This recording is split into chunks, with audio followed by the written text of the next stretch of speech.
નમસ્કાર વિદ્યાર્થી મિત્રો, આજે આપણે છે પાચન તંત્ર વિશે માહિતી મેળવવાના છીએ.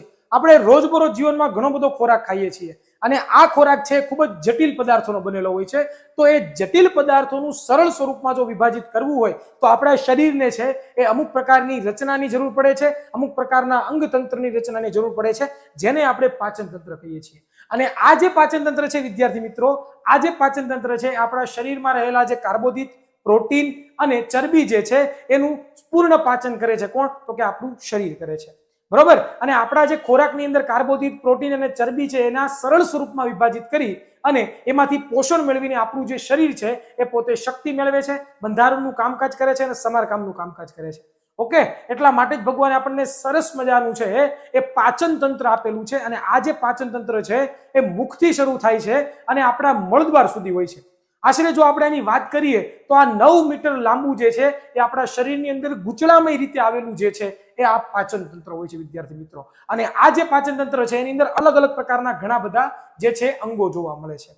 હવે આપણે સર્વપ્રથમ જે વિદ્યાર્થી મિત્રો જોવાનું છે એ પાચન તંત્રની વાત કરીએ તો આપણે જે ખોરાકની જે શરૂઆત થાય છે એ આપણે મુખથી થાય છે. જ્યારે આપણે ખોરાક ખાઈએ છીએ, બરોબર, તો એ ખોરાક મુખમાં જાય છે. મુખની અંદર છે એ 3 પ્રકારના અંગો આવેલા હોય છે. એક તો દાંત હોય છે, બરોબર, એક જીભ હોય છે અને સાથે સાથે જે છે એ લાળ ગ્રંથિ આવેલી હોય છે, બરોબર. આપણે જેટલો પણ ખોરાક ખાઈએ છીએ, બરોબર, એ આ દાંત, જીભ અને લાળ ગ્રંથિ છે એની ઉપર શું કરે છે તો કે કાર્ય કરે છે, બરોબર. જ્યારે આપણે ખોરાક ખાઈએ ત્યારે દાંત જે છે એ નાના નાના ટુકડામાં ખોરાકને વિભાજિત કરે છે. જીભ જે છે એ જે લાળ ગ્રંથિ દ્વારા જે લાળ રસ ઉત્પન્ન થયો છે એ લાળ રસ છે એ જીભ છે એ ખોરાક સાથે ભેળવે છે, બરોબર. અને જીભ છે એ અન્નનળીની અંદર ખોરાકને દાખલ કરવામાં પણ શું કરે છે તો કે મદદ કરે છે. હવે લાળ જે ગ્રંથિઓ છે એ આપણી શરીરની અંદર 3 જોડ આવેલી હોય છે. એ 3 જોડ છે એ શું કરે છે તો કે લાળ રસ ઉત્પન્ન કરે છે. અને આ જે લાળ રસ છે વિદ્યાર્થી મિત્રો, એ લાળ રસ કાંઈ નહીં પણ એક પાણી જેવું દ્રવ્ય હોય છે. અને એ જે લાળ રસ છે એની અંદર એમાઇલેજ નામનો ઉત્સેચક હોય છે. હવે આ જે એમાઇલેજ નામનો વિદ્યાર્થી મિત્રો જે ઉત્સેચક છે એ શું કરે છે તો કે આ એમાઇલેજ નામનો જે ઉત્સેચક છે એ ખોરાકની અંદર આવેલો જે સ્ટાર્ચ છે એ સ્ટાર્ચનું સરળ સ્વરૂપમાં જે છે શું કરે છે તો કે વિભાજન કરી નાખે છે અને અંશતઃ સ્ટાર્ચનું શું કરી નાખે છે તો કે પાચન કરી નાખે છે. અને આ જે લાળ રસ છે એક દિવસની અંદર 1.5 થી લઈને 1.5 લીટર જેટલો જે છે એ રસ ઉત્પન્ન કરે છે વિદ્યાર્થી મિત્રો. ઓકે, અને ત્યાર પછી ખોરાક જે છે એ આપણા શરીરની અંદર ઘાટી ઢાંકણ દ્વારા આપણા કંઠની અંદર ઘાટી ઢાંકણ આવેલી હોય છે અને તેના દ્વારા છે એ ખોરાક છે શ્વસન નળીમાં ન જાય એટલા માટે એ ઘાટી ઢાંકણની રચના હોય છે. અને ત્યાર પછી ખોરાક છે એ અન્નનળીની અંદર જતો હોય છે. અને આ જે અન્નનળીની જે રચના છે વિદ્યાર્થી મિત્રો, એક સ્નાયુઓની કોથળી છે અને સ્નાયુઓની સરસ મજાની એક પાઇપલાઇન જેવી રચના જે છે એની અંદર તરંગવત સ્નાયુઓ આવેલા હોય છે. હવે આપણે જોઈએ તો આ જે અંદરનો જે ભાગ તમને બતાવવામાં આવે છે, અંદરનો ભાગ છે આખો સ્નાયુઓનો બનેલો હોય છે, એટલે કે સ્નાયુ પેશીનો બનેલો હોય છે. ઓકે, અને ખોરાક જે છે તરંગોત સ્નાયુની જેમ આવી રીતે છે ખોરાક આપણા જઠરની અંદર એક ખોરાક જતો હોય છે. અને આ જે ખોરાક છે એ તરંગોત સ્નાયુઓની મારફતે આપણા જઠરની અંદર જાય છે અને એ ખોરાક જઠરની અંદર પાચન થવાની શરૂઆત થઈ જાય છે. પણ જ્યારે ખોરાક જઠરની અંદર જાય છે ત્યારે જઠરની જ્યાં શરૂઆત થાય છે ત્યાં 2 સ્નાયુઓ આવેલા હોય છે. એ સ્નાયુ શું કરે છે તો કે ખોરાકને જઠરની અંદર જ લે છે પણ જઠરની બહાર પાછો ખોરાક જવા દેતો નથી. પણ ઘણી બધી વખત આપણને ઉલટી કે એવું થાય છે ત્યારે શું થાય છે તો કે જે સ્નાયુની જે કોથળી છે એ સ્નાયુની કોથળી શું થાય છે તો કે ખુલી જાય છે અને જેના દ્વારા છે જે આપણને શું થાય છે તો કે આપણને ઉલટી થાય છે. તો ત્યારે એ જે ખોરાક જે છે એ બહાર નીકળે છે. ઓકે, અને હવે આપણે જોવાનું છે કે જઠરની અંદર કેવી રીતે ખોરાકનું પાચન થાય છે. જઠર જે છે જઠર, બરોબર, એ જઠર જે છે એ જઠરની અંદર ખોરાક જે છે એ આશરે 3 કલાક જેટલો ખોરાક જઠરની અંદર રહે છે. અને આ જે જઠર જે છે, બરોબર, એ જઠરની અંદર જઠર રસ ઉત્પન્ન થાય છે વિદ્યાર્થી મિત્રો. શું ઉત્પન્ન થાય છે? જઠર રસ. અને આ જઠર રસની અંદર 3 વસ્તુઓ આવેલી હોય છે. આ જે જઠર રસ છે એની અંદર 3 વસ્તુઓ આવેલી હોય છે. પહેલું જે હોય છે HCl હોય છે, ત્યાર પછી બીજું જે છે પેપ્સિન હોય છે અને ત્રીજું જે હોય છે એ હોય છે શ્લેષ્મા. હવે આ જે HCl છે એનું કાર્ય શું તો કે આપણા શરીરની અંદર જે ખોરાક જાય છે, બરોબર, એને એસિડિક કરવો પડે. કારણ કે પેપ્સિન નામનો જે ઉત્સેચક છે એ શું કરે છે તો કે ખોરાકમાં રહેલો જે પ્રોટીન છે એનું પાચન કરે છે. તો એના પાચન કરવા માટે ખોરાકને એસિડિક કરવાનું કામ કરે છે. ખોરાકની અંદર રહેલા જે નકામા જે સૂક્ષ્મ બેક્ટેરિયાઓ છે એનો નાશ કરે છે. અને પેપ્સિન જે છે શું કરે છે? પ્રોટીનનું પાચન કરે છે, અંશતઃ પાચન કરે છે. અને આ જે એસિડ હોય છે એની pH ખૂબ જ જે છે એ કઠિન હોય છે. એટલા માટે જે શ્લેષ્મ હોય છે શું કરે છે તો કે જઠરની જે દિવાલ છે એનું છે ખૂબ જ રક્ષણ કરવાનું શું કરે છે વિદ્યાર્થી મિત્રો કામ કરે છે. તો આટલું જે ખોરાક છે એનું આપણા શરીરની અંદર છે એ જઠરની અંદર આપણો ખોરાક છે એનું પાચન થતું હોય છે. ઓકે, અને સરળ સ્વરૂપમાં જે છે એ આપણો ખોરાકનું શું થતું જાય છે અંશતઃ છે એ પાચન થતું જાય છે. અને ત્યાર પછી ખોરાક જે છે એ નિજઠરવાલ દ્વારા, ખોરાકનો જે અંતનો જે ભાગ છે એને નિજઠરવાલ કહેવામાં આવે છે. એના દ્વારા ખોરાક જે છે હવે નાના આંતરડાની અંદર શું કરે છે તો કે પ્રવેશે છે. અને ખોરાક જેવો નાના આંતરડાની અંદર પ્રવેશે એ કોના દ્વારા તો કે નિજઠરવાલ દ્વારા કરે છે. અને થોડો ઘણો જે ખોરાકનું જે શોષણ છે એ જઠર રસની અંદર પણ થતું હોય છે. નિજઠરવાલની અંદરથી જ્યારે ખોરાક પ્રવેશે નાના આંતરડામાં ત્યારે સાથે સાથે યકૃતમાંથી પિત્તરસ, બરોબર, જે પિત્તાશયની અંદર સંગ્રહિત થયેલો હોય છે, અને સાથે સાથે જે આપણી સ્વાદુપિંડ છે એની અંદરથી સ્વાદુરસ જે છે એ કોની સાથે ભળે છે તો કે નાના આંતરડાની અંદર છે એ ખોરાક છે ભળવાની શરૂઆત થાય છે.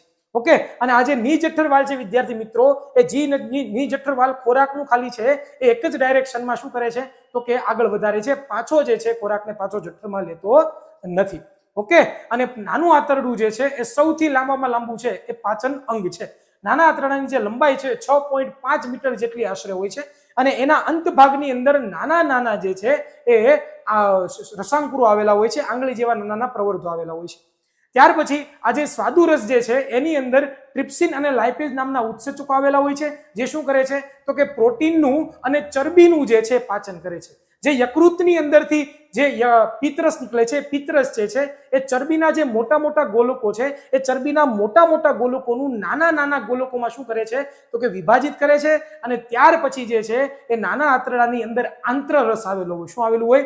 આંત્રરસ આવેલો હોય છે. અને આ જે આંત્રરસ છે વિદ્યાર્થી મિત્રો, એ આંત્રરસનું કાર્ય શું છે તો કે આંત્રરસ છે એ પ્રોટીન, કાર્બોદિત અને ચરબી જે છે એનું સંપૂર્ણ પાચન કરી નાખે છે. અને એમાંથી જે ઉત્પન્ન થાય છે કાર્બોદિતમાંથી છે એ ગ્લુકોઝ ઉત્પન્ન થાય છે. ત્યાર પછી છે એ પ્રોટીન જે છે એ પ્રોટીનની અંદરથી એમિનો એસિડ ઉત્પન્ન થાય છે.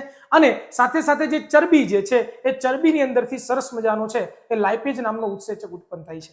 અને ત્યાર પછી આ બધી વસ્તુ જે છે એનું આંગળી દ્વારા જે પ્રવર્ધો તમને દેખાય છે એની અંદર રુધિરની અંદર શોષણ થાય છે ગ્લુકોઝ, પ્રોટીનનું, અને સાથે સાથે જે ગ્લિસરોલ નામનો જે પદાર્થ છે એનું શોષણ થાય છે.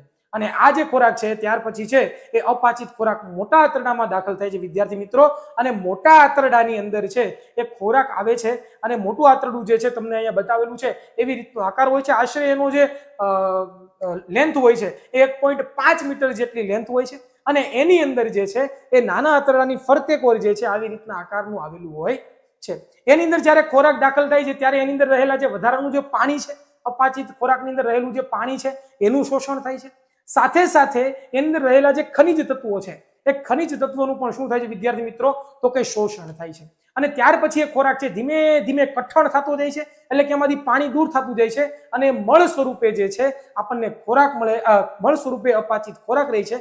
અને આ જે અપાચિત ખોરાક છે વિદ્યાર્થી મિત્રો એ જે છે એ ત્યાર પછી આપણા મળાશય જે છે એ મળાશયની અંદર છે શું થાય છે તો કે સંગ્રહ પામે છે. અને મળાશયની અંદર જ્યારે પણ પછી ખોરાક છે ભરાઈ જાય છે ત્યારે એ અપાચિત ખોરાક છે આપણા મળદ્વાર દ્વારા છે એ મુક્ત થઈ જાય છે. મળદ્વારની અંદર પણ 2 સ્નાયુ આવેલા હોય છે જે આપણા મગજને સિગ્નલ મોકલે છે કે એ ખોરાક છે એ હવે મળાશયની અંદર ભરાઈ ગયો છે, અને ત્યાર પછી એ ખોરાક છે એ હવે મળદ્વાર દ્વારા છે એ સ્નાયુઓ ખુલે, અને તરત જ બધો ખોરાક છે અપાચિત ખોરાક કે જે આપણા શરીરને જરૂરિયાત નથી એ બધી વસ્તુ જે આપણા ખોરાકના કણો જે છે અપાચિત ખોરાક કે આપણા શરીરની બહાર નીકળી જાય છે.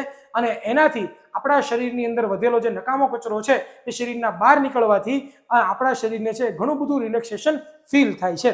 ઓકે, તો આવી રીતના જે છે આપણા શરીરનું આખું જે છે એ પાચન તંત્ર આવેલું હોય છે, અને આવી રીતે જે ખોરાક જે છે એનું પાચન થતું હોય છે. અને આવી રીતે છે એ આપણા જે પાચન તંત્ર જે છે એ આપણા શરીરનો અને આપણા જીવનનો એક મુખ્ય ભાગ હોય છે. આશરે આ જે ખોરાક જે છે આપણા શરીરના વિદ્યાર્થી મિત્રો એ ખૂબ જ લાંબા સમય સુધી રહે છે, અને છેલ્લે જે છે એ ખોરાકનું સંપૂર્ણ પાચન થઈ જાય. જ્યારે પણ આપણે ખોરાક ખાઈએ છીએ ત્યારે આવી જ રીતે જે છે આપણા ખોરાકની અંદર શું થતું હોય છે વિદ્યાર્થી મિત્રો તો કે જે સંપૂર્ણ જે છે એ શું થતું હોય છે તો કે પાચન જે છે થતું હોય છે. તો અહીંયા સુધી આપણે રાખીએ છીએ, મળીએ છીએ કોઈ નવા વિડીયોમાં. ત્યાં સુધી સર્વને જય હિન્દ, જય ભારત, ભારત માતા કી જય, Tata, bye bye, C you.